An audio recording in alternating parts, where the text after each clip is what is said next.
Hello everybody, it's Danny Lola here, and today I'm gonna talk about how I afford to travel. This is like something everyone seems to ask me, and like on the internet or in real life, and my friends, everyone's like, how do you afford to travel? I'm not like some rich bitch just like spending all this money. Like I do have a method, and there is a way, and it's definitely more affordable than you think.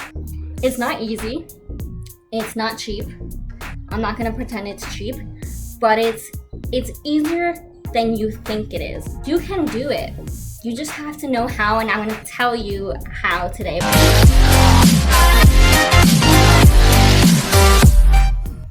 Okay, first things first, how do I do it? Couple things you need to do first. You guys have to be prepared. Have apps on your phone. I have just a category on my phone just called travel. And in that category, I have Student Universe, Hopper, Airbnb, which is not for flights, it's just for Airbnb, Skyscanner, Jet Radar, and then Hostel World, which I'll get into later. You can do two of either things. You can either be completely spontaneous and then just find the cheapest one in like 2 days. You know, if you don't have school, if you don't have anything, and like you have no time limit or anything, you could do it that way. But one of the big things that's like, how do I travel if I have college or if I work, or you know, stuff like that.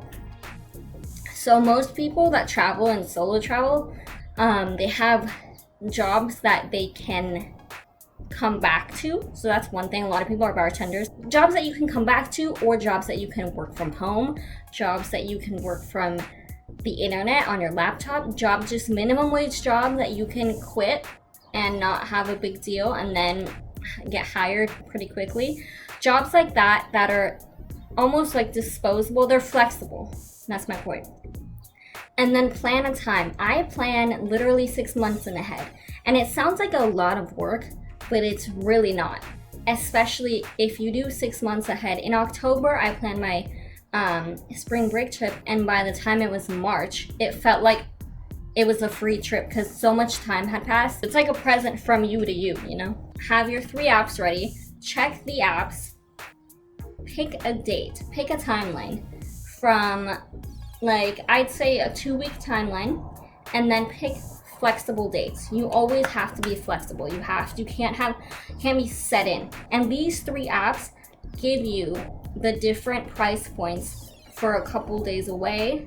After you check the prices, click watch. You always have to watch your flights because they fluctuate, and put your notifications on for all 3 apps so you'll get notified when the prices drop. The best time to search for flights is Thursday nights. And I've heard, I'm not sure if this is like 100% true, but I do it anyway. If you're gonna search just on Google Flights, search in an incognito window so that like the server doesn't take in the information that you're putting in and give you higher flights. That could be a myth, I don't know, but like it doesn't hurt to try. And then when you get alerted, buy that shit. Like seriously. So my last trip to Barcelona, round trip, cost $350. I think that's an amazing price point. And my monthly income is $600. So I'm able to buy tickets on $600. I think most people make more than what I do. I can't spend all $600 at once. So you can also do one of 2 things, and I do both. If that month I want to go somewhere a little farther, and obviously I can't spend all my $600, I buy the tickets separately. I buy one way, and then 2 months later I buy the one way back. It might cost you like $100 to $200 extra overall, but it's manageable. And in this way, I'm able to actually book the ticket I want and fly to the place I want. Whereas if one ticket round trip would be $800, I could never buy that. Like I could just never, or even $600, I can't spend my entire income on one flight, and then I wouldn't have money to eat for the month. So my price points, I always go between $280 to 430. That's like my max. And I feel like that's pretty affordable, especially like if you're a college student. It does sound like a lot of money, but it's also like it's doable. If you cut back on your spending, stop eating out, start cooking. This is also a healthy way to live. You know, if you need more motivation to stop going to McDonald's, you need more motivation to start running and start walking to school instead of driving to school, or small things that are doable. I'm not saying stop using your car entirely, but during the periods that I'm trying to save money, I stopped going out to clubs, let's say, because going to the club, you gotta pay for the Uber in LA. I'm talking about LA here because LA is fucking expensive. You gotta pay for the Uber, you gotta pay for the club entrance, you're gonna buy drinks. So you gotta pay for the drinks, you gotta pay for the Uber back. One night at a club in LA could cost you like $70. I'm just gonna say 70 is kind of close to 100. Like 2 nights, 2 70s, that's 140. Like 140, that's half of like a ticket. 140 times 2 would be 280. You could buy a ticket for 280. So once you get the ticket, you really have to put your mind to it and tell yourself to do it. Because that is like the biggest issue. People think money is the biggest issue, but I really do think that, especially people that work full-time, they have the money. $300, it's possible. Like a Disneyland pass is like, I don't know how much it is. I know it's expensive, but you know, like you're able to do it. It's just you holding yourself back, and you really just have to take that leap and click the button and say yes and do it. Another thing that you have to keep in mind when booking your flights is I book basic fare. So what basic fare is, no checked bags, just carry-on. You don't get to pick your seat. They just give you a seat, which if you're flying with someone else, maybe if it's your first time, maybe you don't want to do that and you'll pay extra to pick your seat. But like at the same time, it's not really that big a deal. You're gonna get to your destination anyway, and you guys are gonna have a great time together. And you save like $50. So you don't check your bags, you don't sit together. Sometimes you don't have a full meal. They'll always give you complimentary depending on the length of the flight. What else does basic fare mean? Well, obviously you're not gonna get on the plane first, duh. Oh, another part of basic fare is that almost always it is not a direct flight. So you have to prepare for a layover. I actually enjoy layovers a lot, and I think a lot of this in general is just like your mindset. I would say a layover at 2 hours, perfect time. A layover between 3, 4, 5 hours, not necessarily ideal. A layover between 7 and 8 hours, I would say is ideal. By the way, do not leave the airport if your layover is under 6 hours. Just don't do it. Like it's not in your best interest, especially if you're in a country that you don't know the language. You're gonna spend money with Ubers or with taxis. You're gonna do all that hassle. It's not gonna be great. And you have to come back out and then come back in and go through security again. Less than 6 hours is not gonna give you enough time to see anything and like go through the security and go through any waits that you didn't expect, because a lot of things happen you don't expect them. For a short layover, 2 hours is perfect. The second hour to get from your gate to the second gate, which is great. So if you have some time left over, what I always do and I recommend is go have a drink.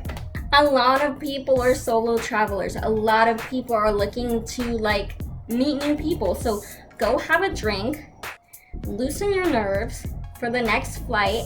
If you have like 2 beers on their flight, you're gonna knock out. So it's a win-win. You'll knock out, and while you have a beer, you'll probably meet someone new, and you might even meet someone on your flight and make a new friend.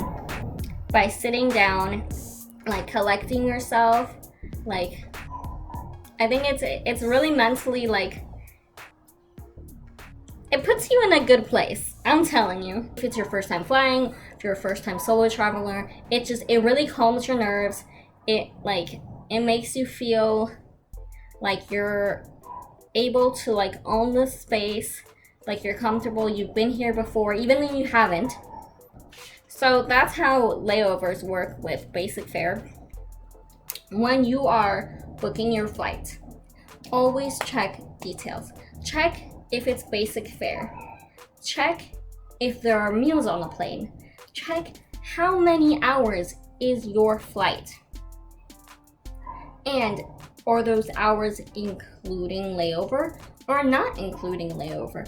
I've seen flights that are 14 hours long and it's a full 14 hours. However, I've seen other flights that are 14 hours long, but it's 6-hour flight, 2-hour layover, and then another 6-hour flight. So that's how the 14 hours add up. Or I've seen a flight that is 14 hours, but it's a 2-hour flight, and then like a 7-hour layover. I'm trying to do the math. And then a 5-hour flight. So it's like that changes like the dynamic completely. You have to really take into account. However, like I said, read what it says, because there is insurance for the flight or there's insurance for your check-in luggage. And if you're buying basic fare, you don't need that insurance because you don't have any checked-in luggage. So if you buy that, it's a waste of money. Then they also have insurance for your actual ticket, which is sometimes separate. So you kind of have to make a judgment call, but really read what you're paying for and what is necessary.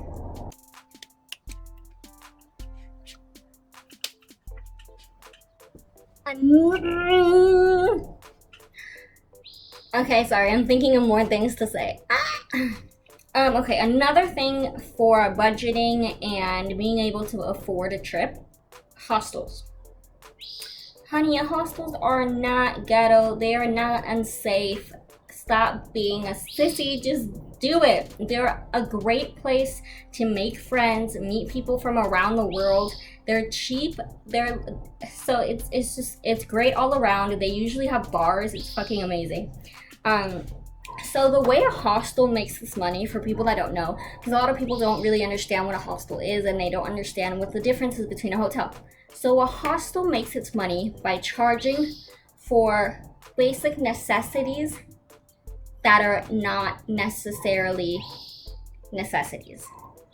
For example, things that a hotel might give you as part of the package, but some people might need, but some other people might not even touch, like a hair dryer, soap, shampoo, sometimes a towel, chargers, a toothbrush. Okay, like I would never and have never used a hair dryer in a hotel. So that's something that if I go to a hostel, since I don't need it, I don't need to buy it and I don't have to be charged for that.